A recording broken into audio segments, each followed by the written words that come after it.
नमस्कार शेतकरी बंधूंनो, स्वागत आहे आपलं कृषी समृद्धीमध्ये. आणि मित्रांनो, आपल्या राज्यातील शेतकरी बांधवांसाठी अत्यंत महत्त्वाची अपडेट जी आहे तर ती आपण आजच्या व्हिडिओच्या माध्यमातून पाहणार आहोत.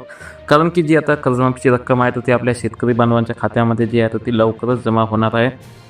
अगोदर ही रक्कम जी आहे तर ती 30 जूनपूर्वी आपल्या शेतकरी बांधवांच्या खात्यामध्ये वर्ग करण्यात येणार होती, परंतु कर्जमाफीमध्ये जे काही अटी शर्ती निकष लावण्यात आलेले आहेत तर त्यामध्ये बदलाची मागणी जी आहे ती सातत्याने होत आहे. आणि त्यामुळे आता जी कर्जमाफीची रक्कम आहे तर ती येत्या 5 जूनला शेतकऱ्यांच्या खात्यामध्ये जमा होईल असं सांगणं स्वतः अधिवेशनामध्ये कृषी मंत्री दत्तात्रय भरणे यांनी सांगितलं आहे. परंतु असं असलं तरी सुद्धा ज्या काही बातम्या अपडेट आहेत त्यानुसार आपल्या जुलै महिन्याच्या दुसऱ्या आठवड्यापासून आपल्या शेतकरी बांधवांच्या खात्यामध्ये ही रक्कम जी आहे तर ती जमा होण्यास सुरुवात होणार आहे. आणि काही शेतकऱ्यांना या संदर्भात मेसेजसुद्धा आलेला आहे की त्यांची कर्जमाफीसाठी निवडसुद्धा झालेली आहे म्हणून. आणि बऱ्याच शेतकऱ्यांच्या जे कर्ज खाते त्या कर्ज खात्यांचं लेखापरीक्षण पूर्ण होऊन त्याची माहितीसुद्धा कर्जमाफीच्या पोर्टलवर अपलोड करण्यात आली आहे. आणि आता एवढं सगळं झालं आहे तर नेमकं आणि जुलैच्या दुसऱ्या आठवड्यापासून ही कर्जमाफीची रक्कमसुद्धा आपल्या शेतकरी बांधवांच्या खात्यामध्ये जमा करण्यात येणार आहे. तर नेमकी कोणा शेतकऱ्याच्या खात्यामध्ये कर्जमाफीची रक्कम जमा करण्यात आहे, त्याची यादी कुठे असणार आहे, ती याद्या कधी येणार आहेत, किती तारखेला येणार आहेत, आपल्याला कधी पाहायला भेटणार आहेत, त्या कशा पाहायच्या, याविषयीची जेवढी काही माहिती सध्या समोर आली आहे तर ती संपूर्ण माहिती आपण या व्हिडिओच्या माध्यमातून पाहणार आहोत. परंतु मित्रांनो, त्या अगोदरचं चॅनलवर नवीन असाल तर ताबडतोब आताच्या आता आपल्या चॅनलला सबस्क्राईब करून सोबतचं बेल आयकॉन दाबायला अजिबात विसरू नका. कारण की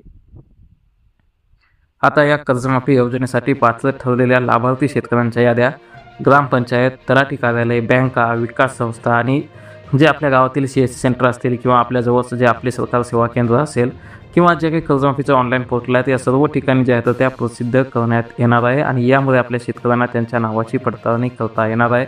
आणि यासोबतच आपल्या लाभार्थी शेतकऱ्यांच्या नोंदणीकृत मोबाईल क्रमांकावर संदेशाद्वारे सुद्धा याची माहिती दिली जाईल, अशी माहिती आपल्या राज्य सरकारकडून देण्यात आली आहे. तसेच त्यासोबत आता या शेतकऱ्यांची जी काही संपूर्ण माहिती आपल्या शेतकरी बांधवांना मिळाली आणि त्यामध्ये शेतकऱ्यांच्या जर काही तक्रारी असेल, जसं की त्यांच्या नावासमोरची कर्जमाफीची रक्कम आहे तर ती कमी जास्त असेल किंवा आधार क्रमांक, खाते क्रमांक काही चुकीचं असेल तर अशा ज्या काही तक्रारी असतील तर या तक्रार निवारणासाठी सुद्धा जिल्हा स्तरावर स्वतंत्र यंत्रणाही कार्यरत करण्यात आली असल्याचं सांगण्यात आलं आहे. आणि सध्या जी आपली ही योजना आहे त्या योजनेमध्ये जवळपास आपल्या राज्य शासनाने 56 लाख शेतकऱ्यांचे 36,500 कोटी रुपये माफ करण्याचं नियोजन केलं आहे. आणि काही शेतकऱ्यांना 2 लाखापर्यंतची कर्जमाफी, तर काही शेतकऱ्यांना नियमित परतफेड करणाऱ्या शेतकऱ्यांना प्रोत्साहनपर अनुदान, आणि ज्या शेतकऱ्यांचं कर्ज 2 लाखापेक्षा जास्त आहे त्यांनी 2 लाखावरील रक्कम भरल्यानंतर त्यांनासुद्धा कर्जमाफी. तसेच 2019मध्ये ज्या शेतकऱ्यांनी कर्जमाफीचा लाभ घेतला होता अशा शेतकऱ्यांना जर 50,000पर्यंत लाभसुद्धा देण्याचं सरकारनं स्पष्ट केलेलं आहे. आणि यामध्ये जे काही आहे तर आपल्या राज्यातील सर्व जिल्हा मध्यवर्ती सहकारी बँका, राष्ट्रीयकृत बँका आणि प्राथमिक कृषी पतपुरवठा संस्थांच्या माध्यमातून ही योजना जी आहे ती राबवली जात आहे. आणि या योजनेची संपूर्ण अंमलबजावणी MHIDच्या माध्यमातून पूर्णपणे डिजिटल स्वरूपात केली जात आहे.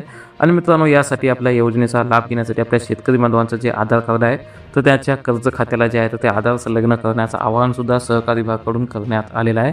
आणि त्यासाठी शेतकऱ्यांनी आपली आधारची माहिती जी आहे ती बँकेच्या शाखेमध्ये द्यावी, कारण सर्व बँकाकडील पात्र शेतकऱ्यांच्या कर्ज खात्याची माहिती शासनाच्या पोर्टलवर अपलोड केली जात आहे. तसेच शेतकऱ्यांना स्वतंत्र विशिष्ट कर्ज खातेनिहाय नंबरसुद्धा मिळणार आहे, जो की VK नंबर आपण त्याला म्हणतो, तो नंबरसुद्धा देण्यात येणार आहे. आणि या योजनेतील पात्र सर्व शेतकरी नवीन पीक कर्ज घेऊ शकणार असल्याने राज्य सरकारकडून स्पष्ट करण्यात आलेलं आहे. आणि या योजनेची प्रक्रिया जी आहे तर त्या योजनेची अंमलबजावणी सर्व बँकाकडील पात्र शेतकऱ्यांच्या कर्ज खात्याची माहिती विशेष पोर्टलवर अपलोड केली जात आहे. आणि त्यानंतर पात्र लाभार्थी शेतकऱ्यांना यादीत स्वतंत्र युनिक क्रमांकसुद्धा देण्यात येणार आहे. आणि त्यानंतर त्यांचं बायोमॅट्रिक आधार प्रमाणीकरण होणार आहे. आणि या आधार प्रमाणीकरणासाठी ज्या काही आपल्या कर्जमाफीच्या याद्या आहेत तर त्या आपल्या गावातील ग्रामपंचायत, तलाठी कार्यालय आणि जे काही ऑनलाईन दुकान आहेत तर यांच्याकडे प्रसिद्ध करण्यात येणार आहेत. आणि या कर्जमाफीमध्ये फक्त 1 एप्रिल 2019 ते 31 मार्च 2025 या कालावधीत अल्पमुदत पीक कर्ज घेतलेल्या शेतकऱ्यांना ज्यांचं कर्ज 30 सप्टेंबर 2025 अखेर थकीत असलेलं आहे आणि 31 मार्च 2026पर्यंत पीक कर्ज परतफेड न केलेलं आहे अशा शेतकऱ्यांना जे आहे तर ते मुद्दल आणि व्याज मिळून एकूण थकबाकी जी आहे ते 2 लाखापर्यंत असल्यास 2 लाखापर्यंतचा लाभ देण्यात येणार आहे. परंतु यासाठी एक अतिशय महत्त्वाची अट आहे, ती म्हणजे की मात्र शेतकऱ्यांचं जमीन धारणेचे क्षेत्र यामध्ये विचारात घेतलेलं नाही. कितीही जमीन असली तरी त्या शेतकरी बांधवांना ही कर्जमाफी देण्यात येणार आहे. तर आपल्या जास्तीत जास्त शेतकऱ्यांना ही माहिती नक्की शेअर करा. चॅनल जर नवीन असाल नक्की चॅनलला सबस्क्राईब करून सोबतचं बेल आयकॉन दाबायला सुद्धा अजिबात विसरू नका.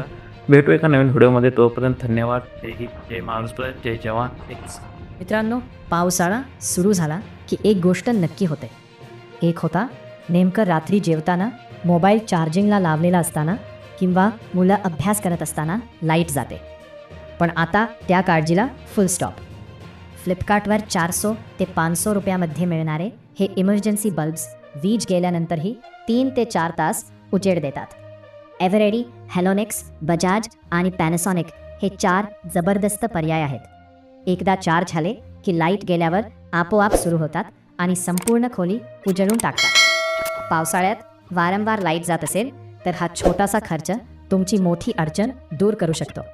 म्हणून डिस्क्रिप्शनमध्ये दिलेल्या लिंकवर क्लिक करून तुमचा आवडता बल्ब आत्ताच बघा.